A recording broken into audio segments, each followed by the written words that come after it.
Hello and namaste to everyone.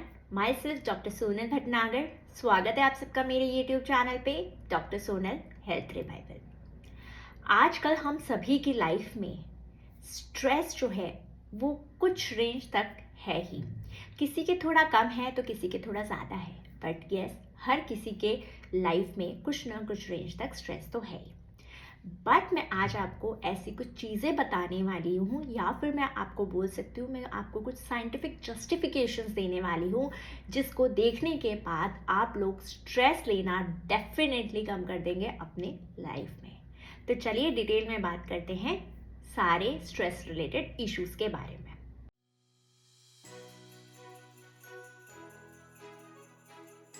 सबसे पहला है डाइजेशन इश्यूज।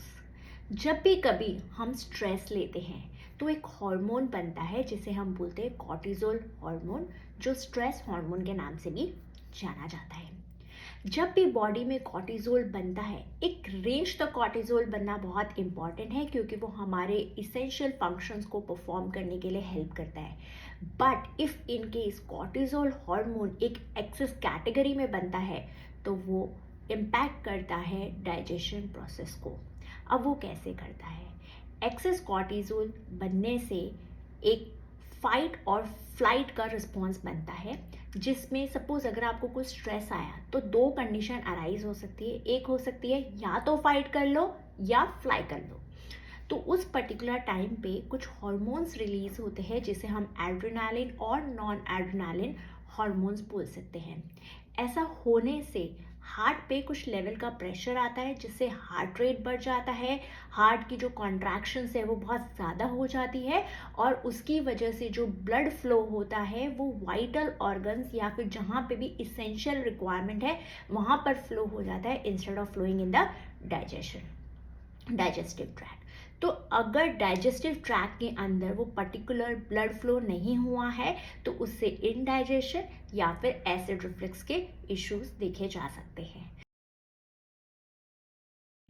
तो स्ट्रेस डायरेक्टली इम्पैक्ट करता है डाइजेस्टिव सिस्टम पे।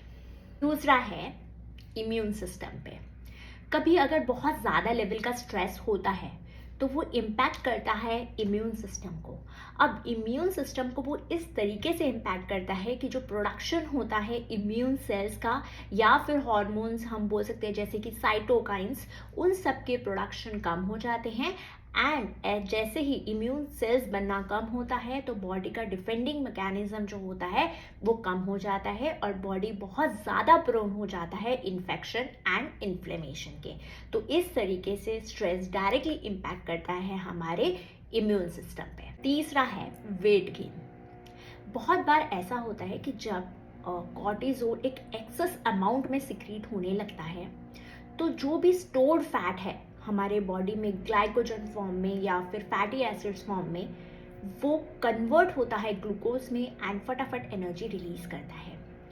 बट यहाँ पे एनर्जी को यूटिलाइज होने का कोई स्कोप नहीं होता है क्योंकि जो स्ट्रेस है वो हमको मेंटल स्ट्रेस है, फिजिकल स्ट्रेस नहीं है।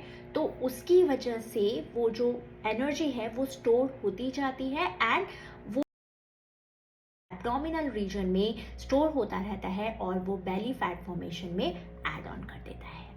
ये प्रोसेस एक दिन में नहीं होती है, ग्रेजुअली धीरे धीरे फैट एक्युमुलेट होके एब्डोमिनल रीजन में बेली फैट को ऐड ऑन करने के लिए कंट्रीब्यूट करता है।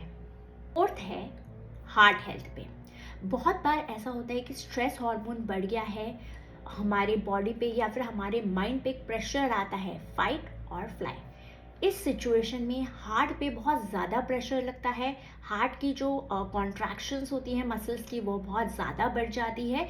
तो इसकी वजह से पॉसिबिलिटी हो सकती है कि फ्यूचर में हाइपरटेंशन हो जाए या फिर कुछ हार्ट रिलेटेड इश्यूज हो जाए।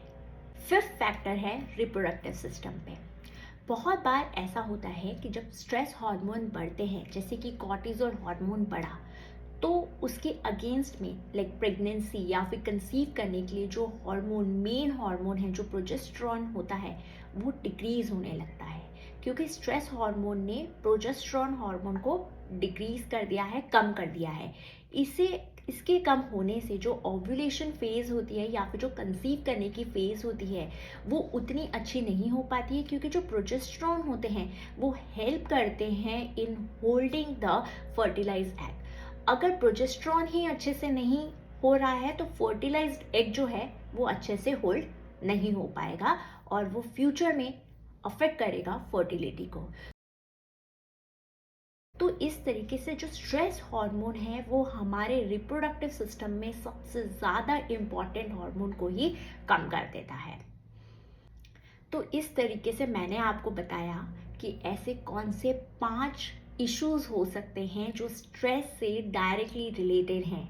थोड़ा भी स्ट्रेस ये 5 सिस्टम पे डायरेक्टली इम्पैक्ट करता है एंड ओवरऑल हेल्थ को इम्पैक्ट करता है।